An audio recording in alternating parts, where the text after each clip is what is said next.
It is time to make the camera zone your comfort zone. Today, I'm talking about video conferencing.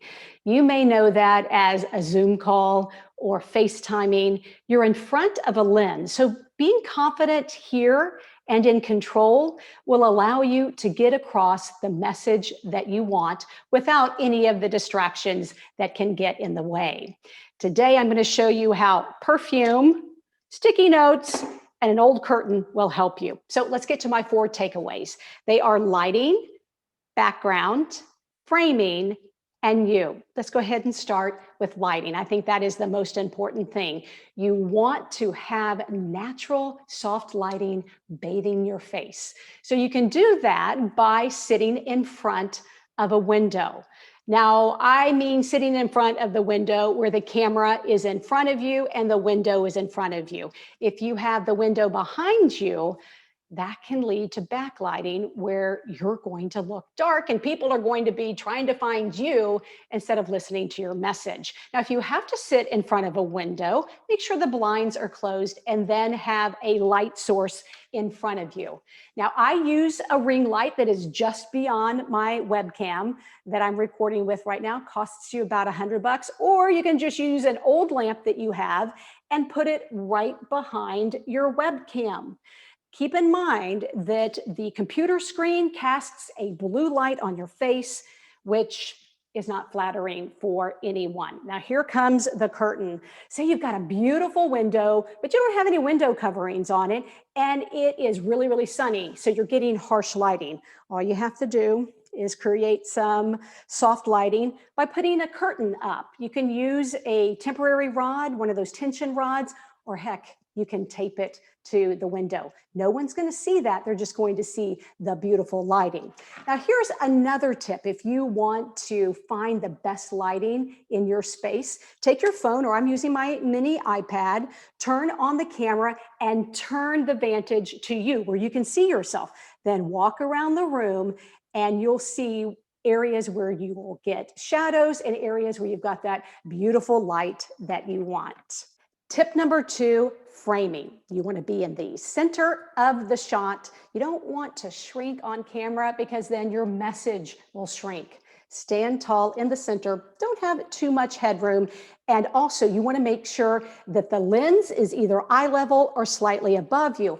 Also, you want to look at the lens while you're talking. That can be very difficult because you want to see what's going on the computer screen and see what everyone else is doing. This is a way that you can make sure that your eye is focused on the camera. Just put some sticky notes next to it and you will focus on that, and your message will come across as being more engaging because it's looking like you're talking directly to the people out there.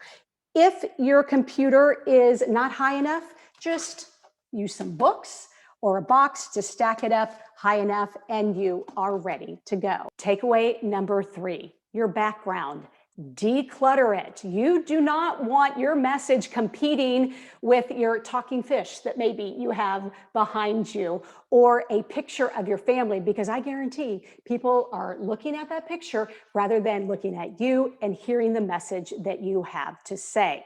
Believe me, I have made mistakes. Take a look at that. What was I thinking having those big sunflowers next to me during my Zoom interview? It's distracting. Now, it was a gift from my mother, so that's why I love the sunflowers, but removing it allows people to focus on you and not on what's happening behind you. Also, if you prefer to stand, then get a table like what I have. I grabbed this from another room.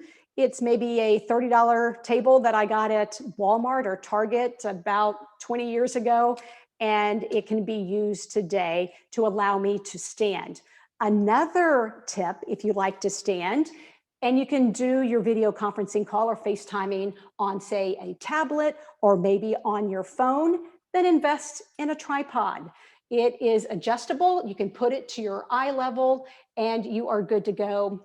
That cost me probably less than $20. And again, it allows me to be comfortable in the space so I can concentrate on what I want to say and also make sure that you receive it in an engaging way.